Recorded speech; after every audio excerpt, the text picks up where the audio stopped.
You know that specific kind of nausea that hits around 2 p.m. on Election Day? Oh, I do. If Yeah. you've been up since 4, your phone's dying because you keep refreshing the news feed. Yeah. Every single text feels like a siren going off. Mm-hmm. It's not just stress, it's this, vibrating tension where you feel like everything is resting on you personally, standing on a street corner with a sign. It is a unique kind of pressure cooker. You're sort of trapped between the adrenaline of it all and the complete helplessness of just waiting. Exactly. It's physically exhausting, and spiritually it can feel like a war zone, For sure. which is why Election Day Prayer Watch really stood out to me. We're doing a deep dive into this book from the FaithFlow Campaign Series today, and honestly, calling it a book just doesn't feel like enough. No, it's more like a field manual. It is a Yeah. field manual for keeping your sanity during those final 24 hours. It creates a structure for the chaos.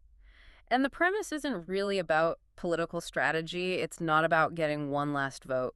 It's about spiritual survival. It's asking, how do you turn a frantic, maybe even hostile parking lot into a place of peace? I was just so struck by how tactical it gets with that idea. It doesn't just say go pray. Uh-huh. It gives you this hour-by-hour prayer grid for coverage, but then it gets right into the legal weeds. The don't buffer zone cheat sheet. Yes, that was fascinating. That is where the rubber meets the road, because election laws are incredibly strict.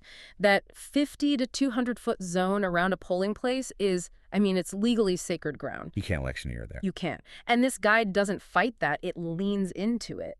It teaches volunteers to stand just outside that line, not to argue, but to turn their folding chairs and their coffee thermoses into a perimeter of, holy ground. It changes the whole atmosphere. Yeah. You're not there to shout slogans. Yeah. You're there to be a non-anxious presence. Mm-hmm.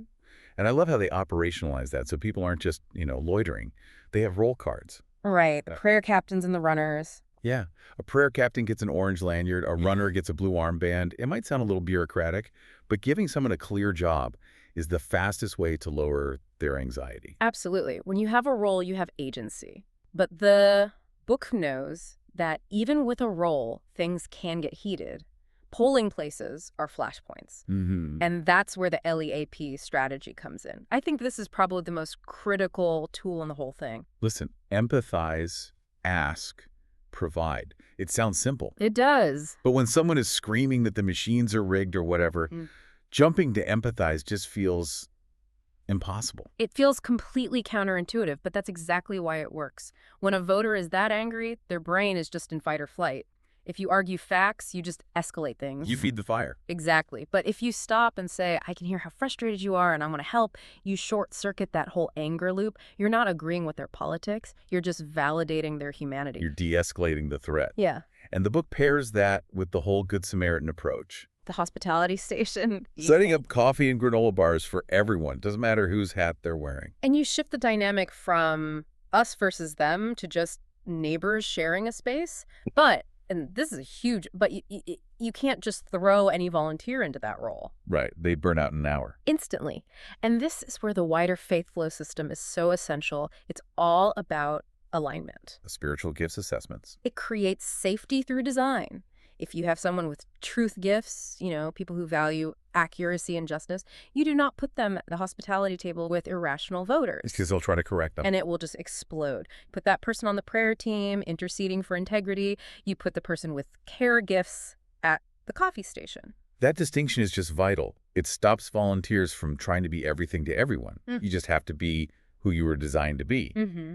And for those moments in between, they have that companion song, Shelter in the Storm, and the digital flipbook. It's like multimedia support to get your head right. It's about anchoring yourself. The flipbook shows a candidate finding peace in the pre-dawn quiet. It's a reminder that the goal isn't just to survive the day or even win the day. The goal is to steward the day. Exactly. It reframes the whole experience. You don't have to carry the weight of the results alone. Which is the hardest lesson for anyone in politics, isn't it? We think if we just worry enough, we can control the outcome. This book invites you to release that. So that leaves me with this one question, though. Okay. If we can use these tools to treat a polling place and the people we disagree with as holy ground on Election Day, what happens if we wake up and do the exact same thing the morning after? Regardless of who won. Regardless. That's the real challenge, isn't it? Something to think about. Thanks for diving in with us. Always a pleasure.